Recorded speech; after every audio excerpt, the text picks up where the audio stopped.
Guys, my name's Greg Beard, 27-year seasoned veteran of United Pool Association here. Currently the Chapter 86 Huntington Beach Central president, and I'm here today to share some of the benefits of the United Pool Association. One real quick is it's a strong brotherhood. It's all about a brotherhood, and with the United Pool Association, one thing I continually hear our board members state is what's always best for its members, and the decision always comes for what's best for its members. Currently, with the pricing of our insurance, we get a $2 million liability and policy with a $4 million aggregated.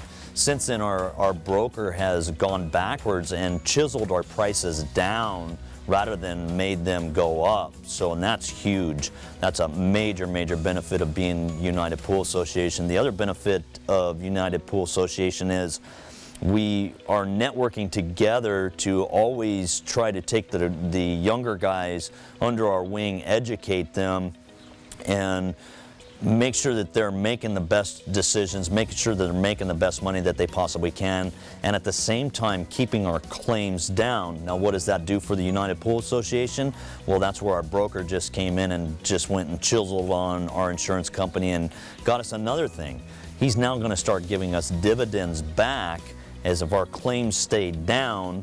The insurance company walks away with lots and lots of money. So as UPA members, we're now going to start getting money back in the way of dividends because we're keeping our claims down.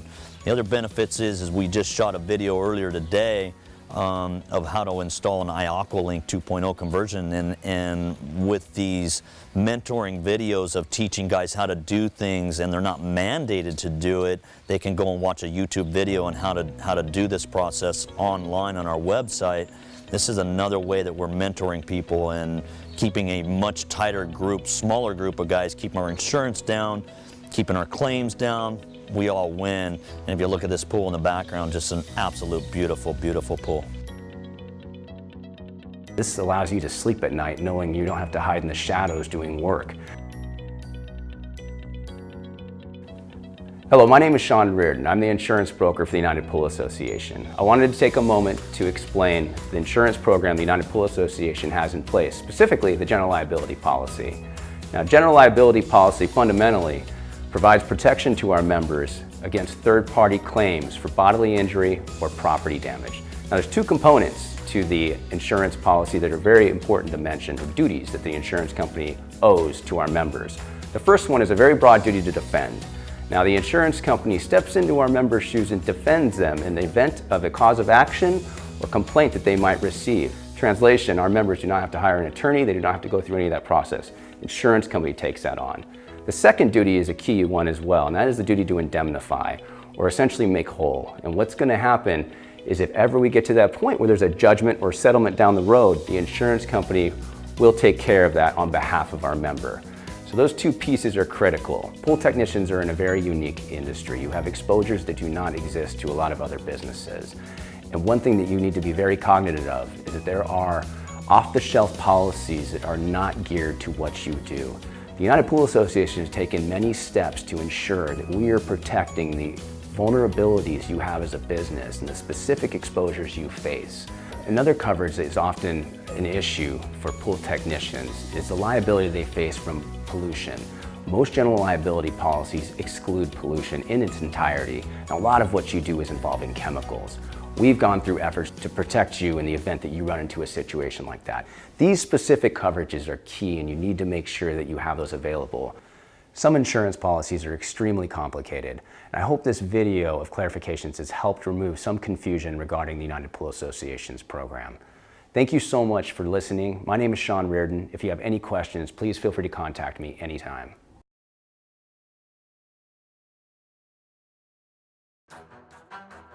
The water gets aggressive, the water gets hungry to feed on this. If you don't feed it, where's it going to get it? You're going to start to see some weird, crazy things happen. I wouldn't recommend that. That is just crazy stuff to do. I do not want to let them hit the surface because they will attach. It's going to start to dissolve. It's going to heat up very rapidly. it will burn you. I wish I could get you to feel this bucket right now. This stick's gonna start to catch fire. Hey guys, Greg Beard here out of Garden Grove, California on behalf of the United Pool Association, 30-year veteran in the pool industry, and I want to kind of sit with you today a little bit and shoot a quick video on one of the key factors in hardening up swimming pool water.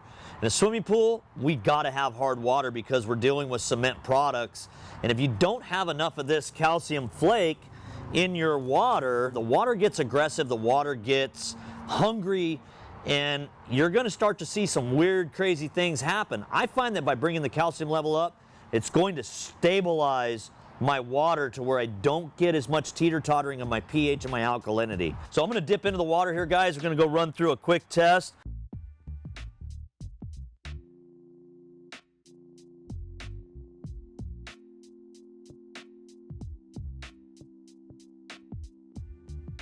So now, guys, I have pretty much come up with my test. So now we're going to go into our LSI calculator, the Orinda app.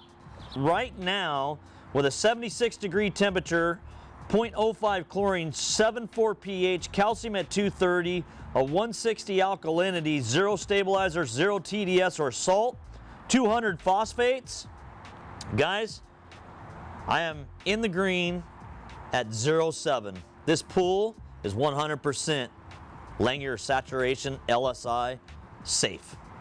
I am going to mix up about 5 to 6 pounds of calcium. I'm a fan. I like 250 to 300. I'd rather take it up a little bit because this is my insurance plan and the buffering agent for my water. A little bit more calcium in the water, everything kind of just seems to balance out. I like to use calcium flake. I just find that it's a lot better than the Prills. Kind of the jury's out on that as well. I find that stirring it with a stick is about the best way. Guys, I like to try to keep the bucket in the bottom of the water because once I put water to this calcium, it's going to start to dissolve. It's going to heat up very, very rapidly. I've heard some guys dumping this down the skimmer. I wouldn't recommend that. That is just crazy, crazy stuff to do. I'm going to show you the easiest and the best way to do this. I know my feet are in the water here, guys, but I'm going to just hang on to the handle. I'm going to tip my bucket down into the water here. I'm going to get about a quarter of the bucket here, and I'm just going to start to stir this thing up. We want to make sure that we don't dump this on the surface. We want to dissolve it completely, 100% in the water. So as I'm stirring this, guys, that's moving that calcium around. I can feel the calcium flakes on the stick, and then now that the bucket starts to be in the water, I'm cooling the outside of the bucket. I'm going to slowly start to add a little bit more water into the bucket, making sure that the calcium flakes at the bottom don't come surfacing up from the vortex going back in. And once I get that bucket somewhat full, I can now slowly start to dump that calcium in. You're going to see, because of the underwater camera, you're going to watch that calcium go in. Well, I'm not going to dump it all the way in, but I'm going to go to almost to where the calcium flakes that are still in the bucket don't get out. And I'm going to repeat that process again. So now I'm going to go in here, I'm going to stir this up, make sure that I get all the calcium flakes dissolved. And now that calcium, guys, is at the bottom of the pool because obviously any type of chemical is heavier than water. And so we're going to dip this back into the thing. As the water comes into the bucket, guys, I still see some calcium flakes in there that haven't been dissolved. I do not want to let them hit the surface because they will attach. They'll eventually dissolve, but it's going to leave some kind of remnants of if it attaches to the surface. So very key to make sure that you stir this stuff up, put your stick in front of it, and then here we go again. More calcium going into the water. And I'm telling you guys, if you're not a guy that's checking calcium, you're not a pool guy. This is the most important test other than conditioner, stabilizer that we have. You know, the thing that I say, guys, is the most, if you're not testing, you don't know. So we're gonna tip that almost out, get to some clear water here.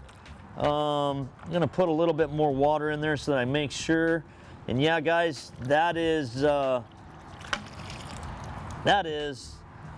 easiest and simple way you can add calcium to a pool. So don't put it down on the surface, don't dump it in a skimmer, mix it up just how I showed you. Everything's gonna be safe. What's the most important thing I gotta do here next week, guys? I gotta check my calcium level and make sure that it didn't go up too high, because that's hard to get rid of either by diluting it by water or dumping off some and pumping some water out. So we want to find that happy medium. Industry standard is 200. I want to achieve anywhere between 200 and no more than 300. That's going to balance me out. Middle of the road, 250, 260, perfect. Hey guys, that's a wrap for today. Greg Beard, hope you enjoyed.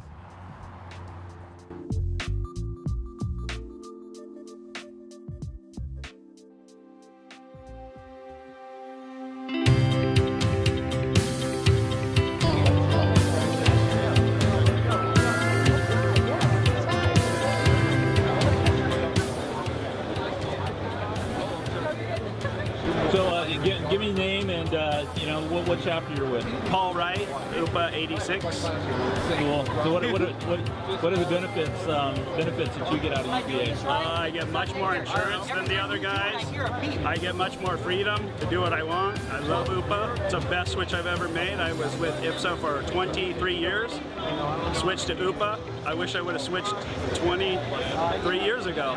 Got it. Awesome. Yeah. Awesome. Insurance coverage? Insurance coverage great. Everything's much better than the other guys. Much more freedom to do what we want in the chapter. Not so rigorous. They're not nickel and diming me every week, charging me late fees and no show fees, and it's so much better. I wish I would have changed them a long time ago. What about mentoring? Some of the older guys help some of the newer guys? Oh yeah, we always help the new guys that come in all the time. Ask questions, we help them out, we go out. We have all the guys and the older guys in the chapters give everybody their phone numbers, you know, the older guys, and say anytime you're in a jam, call us. We help them out all the time, yeah. Go out, you know, lots of times we'll just come out and help them for free. Whatever it takes to get them through their day. It's almost an eternity. It totally is, yeah. It's a brotherhood. It's awesome, yeah. Super, super happy with it. Yeah, super stoked.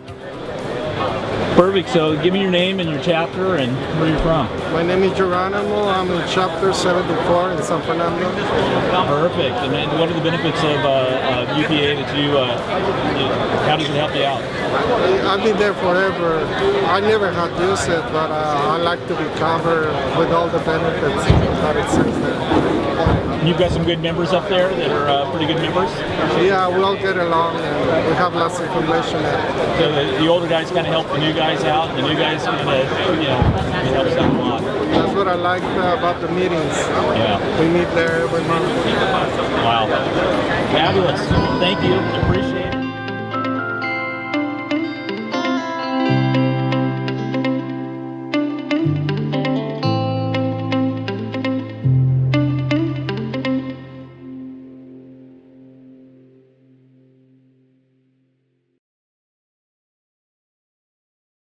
Hi, my name is Eric with Arenda, and today we're going to try to explain breakpoint chlorination.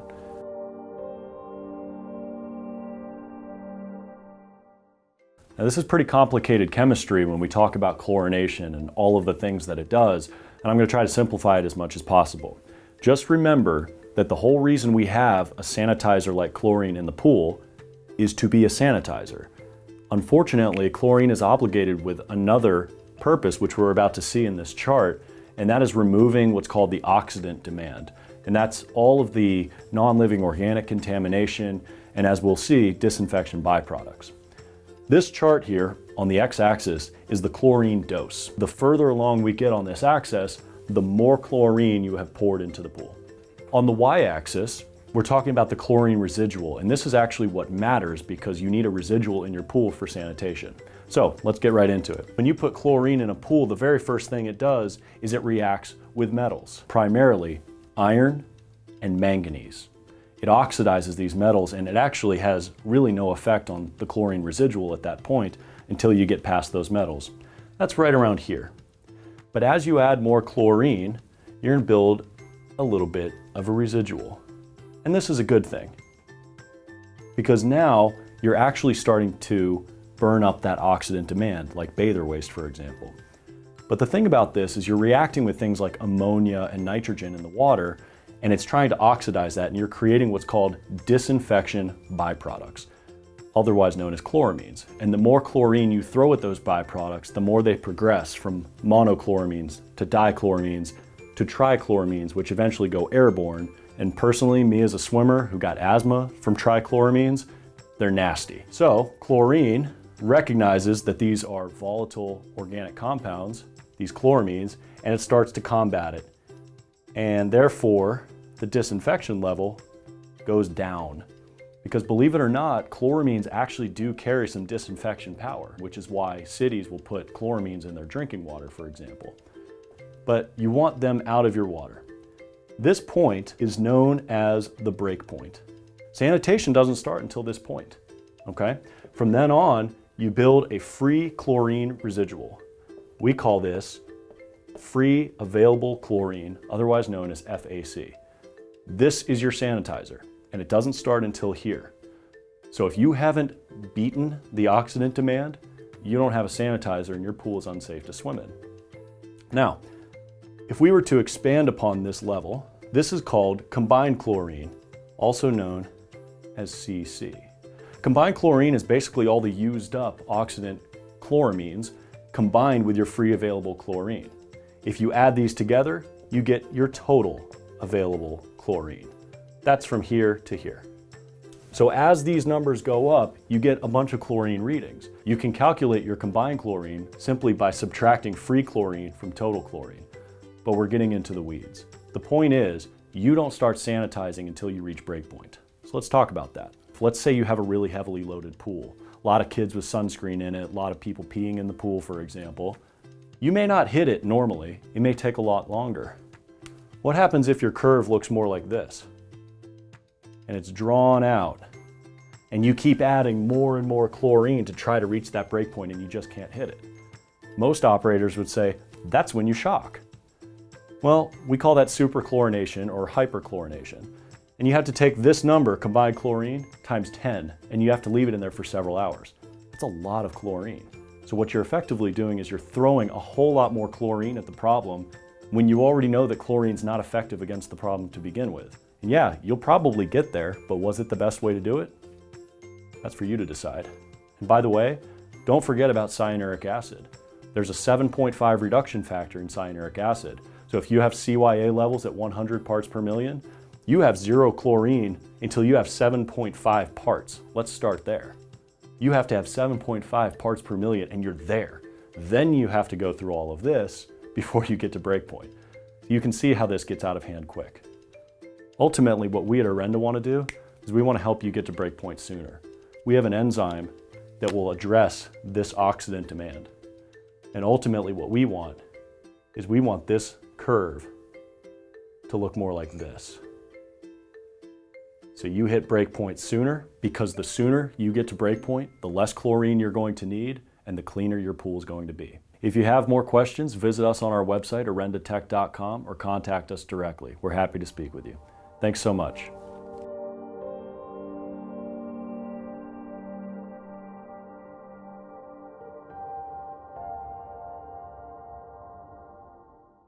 These specific coverages are key and you need to make sure that you have those available.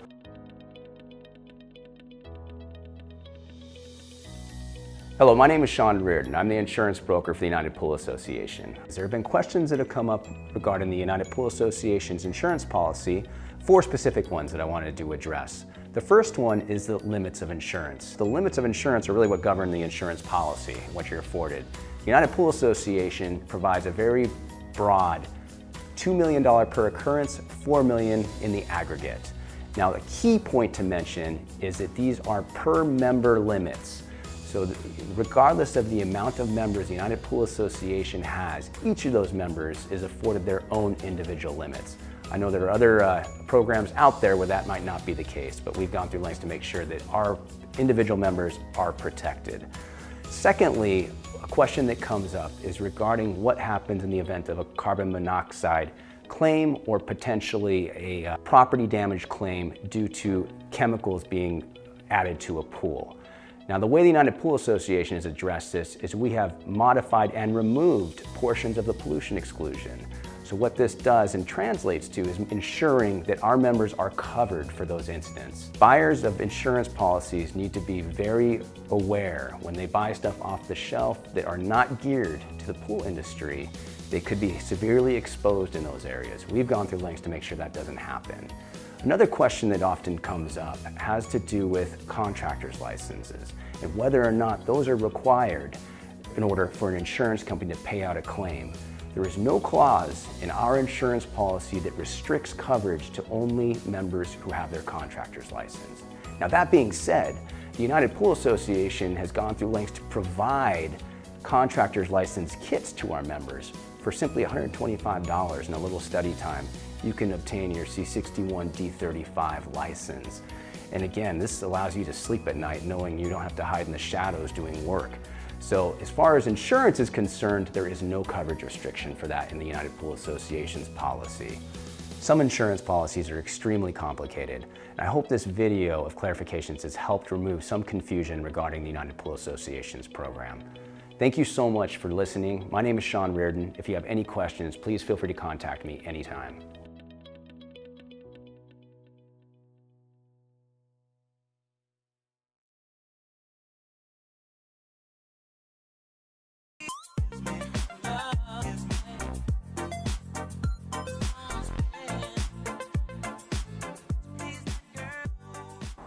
Morning guys, I'm Greg from Southern California, here today to remove a calcium scum line around a backyard swimming pool. And what we're going to do today is we've shot some footage with a floating camera up against the tile line to show you the calcification, the scum that's building up around the tile line. Today we're going to use a product which is manufactured by Arinda.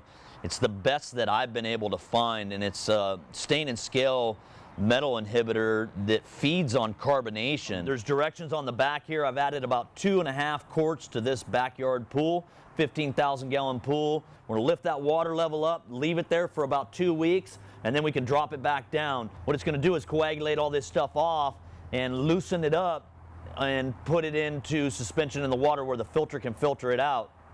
As of now, we're gonna wait about a week to 2 weeks, keep that water level up high, and watch our SC1000 do its magic.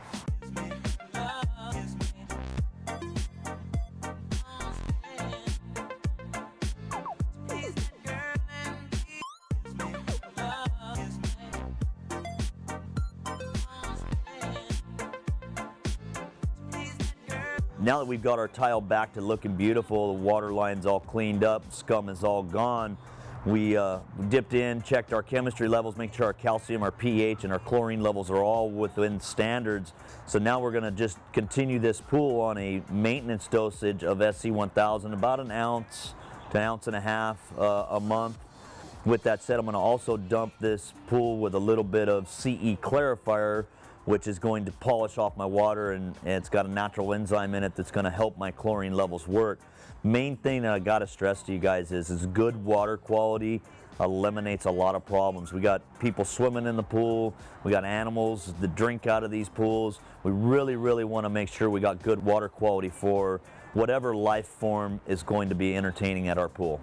So that's a wrap, guys. I'm Greg Beard. Hope you've enjoyed my video. So we're quite often asked about how to determine whether or not we have a leak within our swimming pool or spa. It's actually very simple to figure that out. And we don't want to jump to conclusions right away. We first need to determine that we do have a leak. And the way you do that is with a number 2 pencil. It's the only tool you need to determine whether or not your pool and spa is leaking. It takes 2 days. What we do is the first day, working under normal conditions, no water features on, nothing, you just go ahead and you mark the tile line right where the water's at. You come back the same time the next day and see whether or not you've lost 1/4 inch of water. If you've lost 1/4 inch, you probably have a leak. You need to go into the second day of testing though. This is with all the pool equipment off. Turn all your breakers off, mark it again, come back 24 hours later, and what you're going to see is whether or not you've lost another 1/4 inch. If you determine that you do have a leak, keep following along because we're going to show you the most common areas to look for leaks in pools and spas. So during the first day we were running just normal, our system was running normally with our mark, and we're monitoring it over 24 hours to see if it dropped. During the second day though, we want to turn everything off. We want to kill the power at the power box. We want to open the system up, either whether that's at the top of the air relief valve or the top of the pump, to break any type of siphons. Now with the equipment off for the next 24 hours, we're going to remark that water and see if it's gone down a quarter inch more, which will predetermine that our leak is below the water level. Now remember to keep an eye on your pool and equipment. Obviously if anything is leaking over here, your pumps, your filters, or check your backwash valves, because if they're leaking, that's where your leak's at. It's not a leak that's below ground that you really need to be concerned. So always first address the leaks that you've got that are visual, that you can see at your equipment area. So we've now predetermined that over the course of the last 2 days, with the equipment running and the equipment not running, that we were continuing to lose more than a quarter of an inch worth of water. So the next step is to check the most common places that we see leaks in pools and spas. And the way we do that is we drain the pool or the spa, and we want to look for moisture spots. See if there's a leak when the pool or spa is full. Then when we take the water out of it, the water is going to come back into the empty cavity. So I want you to notice here, this is a penetration, this is a pipe. And if we don't see this moisture dry up, then ultimately there is moisture being generated from around this area, and it's something that we want to pay attention to. So right next to it, this spa jet has dried up perfectly. It's nice and dry to the touch. Everything's in great shape, and that's what we want to see. Now it may be that there was just a little bit of extra moisture in this pipe, and this one, if we watch it over the course of the next 30 minutes, I believe will also start to dry up. So you will happen to notice in the bottom of some pools and spas what's known as a hydrostatic valve. There's a one-way fitting that goes down in these. These are notorious, by the way, for leaking. So when you have your pool or spa drain, it's always nice to replace that hydrostatic valve. What this is it's a pipe that goes down into the ground, allows the moisture, if there was a lot of moisture around the outside of the structural shell, allows the moisture to come back into the pool and spa.